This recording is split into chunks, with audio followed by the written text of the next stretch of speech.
Kalau tidak diungkapkan, ini dibahas, dikaji secara ilmiah, bahaya, bahaya sekali. Buat apa itu buku-buku yang dikeluarkan oleh Robitoh, beredar di jalan-jalan, dipegang oleh orang-orang, sedangkan yang menetapkan nasab, yang isbat kita ini ahlul bait Nabi, ditentang, diajak diskusi tidak berani. Loh, kalau saya sendiri sebagai orang yang ahli nasab, paling pantang ditantang kebenaran hasil dari istinbat saya. Saya akan ajak diskusi, jangankan 1, 10 lawan 1 saya siap mengungkapkan kebenaran. Ya. Jangan dia doktrin orang-orang dari sejak zaman dulu, keturunan Nabi, ahlul bait Nabi difitnah. Bukan masalah fitnah, ini permasalahannya ya membuktikan data benar. Kalau memang zuriat Rasul, ya harus kita akui. Tapi kalau bukan zuriat Rasul, memang tidak termaktub dalam kitab-kitab induk, bagaimana bisa seseorang meyakini setelah tahunya kebenaran, tahunya data dari kitab-kitab tua, bahwa Ba'alawi ini bukan zuriat Nabi, bukan fitnah itu.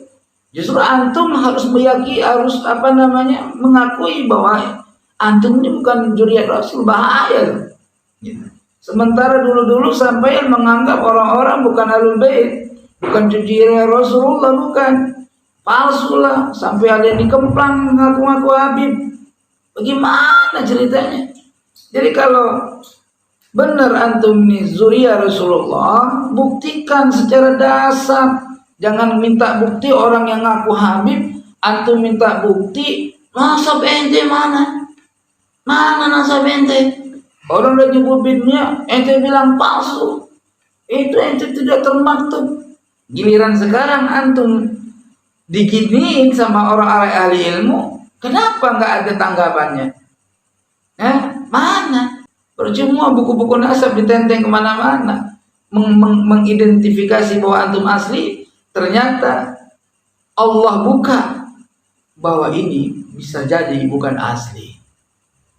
Ya, maka coba saya ingin tahu ya, keberanian dan keyakinan ilmu yang dimiliki oleh ahli-ahli nasab Rabithah Daimi dan Rabithah Naqabatul Asyraf. Buktikan hari ini. Ini saatnya membuktikan kebenaran.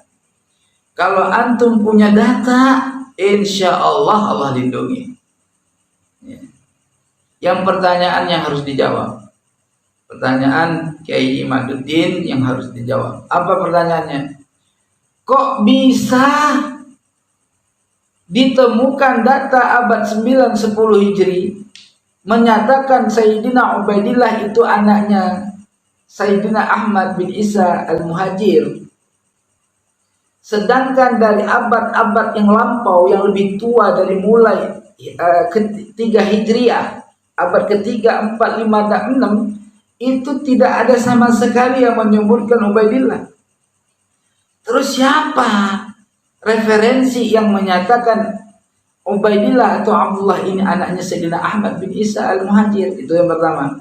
Yang kedua, ada statement menyatakan bahwa Sayyidina Ahmad bin Isa Al-Muhajir itu hijrah ke Hadramaut. Ya. Ternyata ini juga ada satu informasi lain yang menyatakan bahwa Sayyidina Ahmad bin Isa Al-Muhajir tidak pernah hijrah ke Hadramaut. Gitu. Karena coba perhatikan kewafatan dan sejarah-sejarah dari kitab-kitab lain. Artinya tuan-tuan yang dirahmati oleh Allah, apapun ceritanya, diskusi harus ada ini. Maka teman-teman, kepada yang awam-awam sekalian, pancing, tolong dipancing-pancing tuh, ya, supaya Rabithah Al-Alawi atau Rabithah Ad-Daimi, Naqabatul Asyraf, pimpinan Habib Ali Zainal Abidin, untuk mengundang semua orang-orang itu untuk menguji diskusi nasab, ya. Kalau enggak, bahaya ini. Ini bahaya. Terus saya minta tolong kepada antum-antum semua yang merasa paham ilmu nasab, ya, jangan membahas nasab di media, nggak ada guna. Itu ngomong sendiri namanya. Saya juga bisa kalau timbang bahas nasab ngomong dewek di media nggak ada yang bantah. Ya, tapi kalau bisa ada yang bantah dong. Makanya nggak ada yang diskusi. Gitu. Kayak Jimat cuman memberikan satu wacana dengan gaya dia, dengan membantah antum tuh nggak terdapat daripada nasab kuno dulu, ya kan, tidak terdapat. Jadi jangan merasa informasi seperti ini merasa minder, ya, merasa umat ini atau kiai ini bahlul, menghasut, memfitnah, menuduh kita bukan zuriat Nabi, itu bahlul. Enggak, ini bukan nuduh, ingin memberikan satu bukti bahwa antum, ya, melalui statement Kiai Imaduddin nggak ada nama Ubaidillah itu nggak ada. Jadi atas dasar apa antum meyakini antum zuriat Rasul? Terus jangan bawa-bawa Kiai Hasyim Asy'ari, Syekhuna Khalil Bangkalan, atau kiai-kiai lain di masa lampau. Karena masa itu nggak sibuk orang itu membahas masalah nasab. Orang udah ngaku Habib, ya udah selesai, antum Habib. Nasabnya apa? Udah bin ini udah selesai. Ya. Tapi hari ini, ya, kita perlu mengkaji kebenaran nasab Alawi. Apakah itu benar daripada Rasulullah atau hanya sejarah fata morgana? Maka tidak akan mungkin tercapai kebenaran itu tanpa adanya forum diskusi akbar. Nah, insya Allah, ya, dengan diskusi akbar, ya, akan terbongkar semua rahasia. Kiai Imaduddin kah yang salah? Antum kah yang sebenarnya nggak terjelas datanya? Nanti bisa kita musyawarahkan dengan mempergunakan kaidah-kaidah fikih. Ya. Idza ta'arada al-isbat wa nafyu fal musbit muqaddam, kan bisa. Apabila selisih ada yang menetapkan dengan menafikan, maka yang menetapkan itu bisa didahulukan. Itu bisa. Tapi harus ada forum diskusi dulu. Bagaimana syarat-syarat itu terjadi? Maka tuan-tuan yang dirahmati oleh Allah, ya, saya mohon kepada teman-teman yang masih awam dalam hal ini, jangan terpancing untuk hal-hal yang tidak baik. Memusuhi Kiai Imaduddin itu ulama, ya, bukan kebencian dia menyampaikan demikian, tapi karena beliau terbongkar yang dulunya dia mahabbah muhibbin, ya, ternyata salah, kok gak ada, kan kayak orang terkejut. Ya, saya juga sama, dulunya saya paham Sayyid Ba'alawi itu adalah zuriyah Rasul, ya, tapi saya kan gak mengkaji. Terbaik saya buka kitab-kitab, ternyata memang tidak termaktub satu kitab pun, ya, tidak menulis bahwa Sayyidina Ahmad bin Isa Al-Muhajir memiliki anak yang bernama Ubaidillah. Yang ada kitab-kitab yang menjadikan referensi, ya, kitab-kitab kemarin yang jauh berbeda dari masa-masa sebelumnya. Ya, ini kan harus dipertanyakan kebenarannya. Dari mana data yang kitab-kitab ini menerangkan bahwa dia mempunyai anak yang namanya Ubaidillah, gitu loh. Kan sebatas itu bukan kebencian, bukan fitnah, tapi ingin menyampaikan kebenaran. Jangan sampai kebenaran dianggap fitnah, ini bahaya lagi. Ya. Allah Subhanahu wa taala berfirman, "Fa in tanaza'tum fi syai'in farudduhu ila Allah wa rasulih." Jika kalian berselisih satu paham, maka kembali kepada Al-Qur'an dan hadis atau sunnah. Bagaimana ini maksud kembali kepada Al-Qur'an dan hadis? Ya, kembali kepada diskusi, bahas basul masail. Ya. Jangan bikin orang awam kenter. Ya, ini orang awam pada kenter nih, akhirnya pro kontra. Yang punya keyakinan bahas bela, mungkin Nabi segala macam, Kiai Bakmur tuh. Yang pro kepada Kiai Imaduddin menyatakan apa Nabi palsu, begini begitu. Apa reago yang kayak gini? Coba dah kembali kepada hati yang tulus. Kalau kita memang terbukti bukan zuriyah Rasul, kenapa kita harus mempertahankan ego kita? Ya sudah, selesai. Kita bukan zuriyah Rasul. Soal tes DNA nggak perlu lah, nggak perlu soal tes DNA. Yang penting kupas nasab aja, ya. Tapi kalau perlu, kenapa takut emang untuk tes DNA? Ya kalau kita tes DNA bukan nasab habaib misalkan, tapi data kita bersambung nasab kepada Rasul sudah mencukup. Syarat nasab ada. Soal tes DNA misalkan lari ke orang Prancis misalkan, itu terserah hasil tes DNA itu mah. Tetapi hasil daripada tes nasab, itisalnya nasab sudah kuat, kenapa tidak? Jadi jangan khawatir. Kalau saya pribadi dikaji nasab saya, itu lebih baik supaya tidak merasa sombong kita. Iya kan? Siapa yang nggak mau sih jadi cucunya Rasul? Siapa yang nggak mau? Siapa manusia di permukaan dunia ini yang nggak mau dipilih oleh Allah jadi juriahnya Rasul? Semua mau.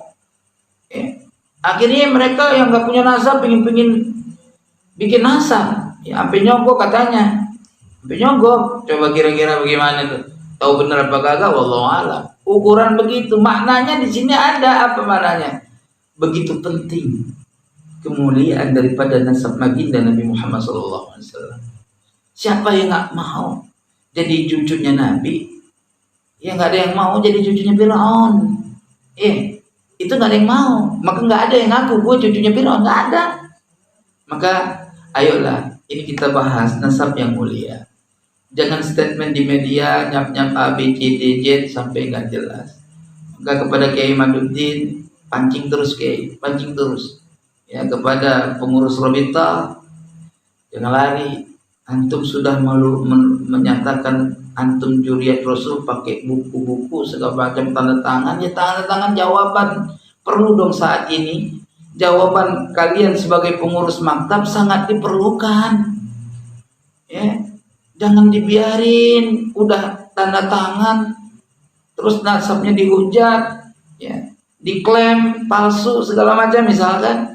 Jangan dibiarin, lawan mereka itu, lawan Kiai Maduddin, lawan, ajak orang-orang diskusi, jangan dibiarin supaya kebenaran ini terungkap, fitnah selesai. Demikian yang dapat saya sampaikan. Mohon maaf dari dan batin bila mana ada kekurangan. Bagi yang mendengar statement saya ini, ya, pahamilah dengan hikmah, jangan dengan fanatisme buta dan emosional. Insya Allah engkau akan dapat rahasia di balik omongan saya ini. Apa yang sebenarnya yang saya tuju? Ya, yang kedua, akhirnya yang dirahmati oleh Allah, kebenaran itu harus diungkapkan kapanpun. Jangan apalagi nasab Nabi, nasab yang perlu diungkapkan. Kenapa? Karena membawa Rasulullah Shallallahu Alaihi Wasallam. Ukuran masalah fikih aja nggak kelar-kelar sampai mati kita. Masalah fikih terus muncul pembahasan dan pengkajian diskusi terlebih-lebih daripada nasab baginda Nabi Muhammad SAW. Jadi saya ingat satu masalah, ya, kebohongan yang dikemas dengan baik dan disebarkan dengan tauladan yang baik juga, dengan contoh yang baik, dengan cara yang baik, maka kemudian saat kebohongan itu akan menjadi kebenaran. Maka oleh sebab itulah kebenaran itu tidak akan kuat jika tidak ada sumbernya dari para ahli ilmu. Dan masalah rajih marjuh itu tidak akan muncul jika tidak diputuskan oleh ahli tarjih. Ya. Oleh sebab itu, keputusan apapun dalam suatu kebenaran itu menjadi sekedar klaim atau sebatas hanya keyakinan saja, fanatik segala macam, terkecuali kebenaran itu setelah diuji melalui forum diskusi bahsul masail ilmiah baru kuat dan asah. Apalagi bersangkut paut dengan keturunan Nabi Muhammad SAW. Mohon maaf dan batin jika ada kekurangan penyampaian yang memang terbata-bata, dikarenakan memang saya mengungkapkan ini penuh dengan keterpaksaan, sebetulnya berat hati saya, maka nggak lancar saya ngomong. Jadi harap dimaklum, mudah-mudahan jadi petunjuk buat kita dan maslahat dunia dan akhirat, ya. Saya akhiri, wallahul muwaffiq ila aqwamit thariq. Wassalamualaikum warahmatullahi wabarakatuh.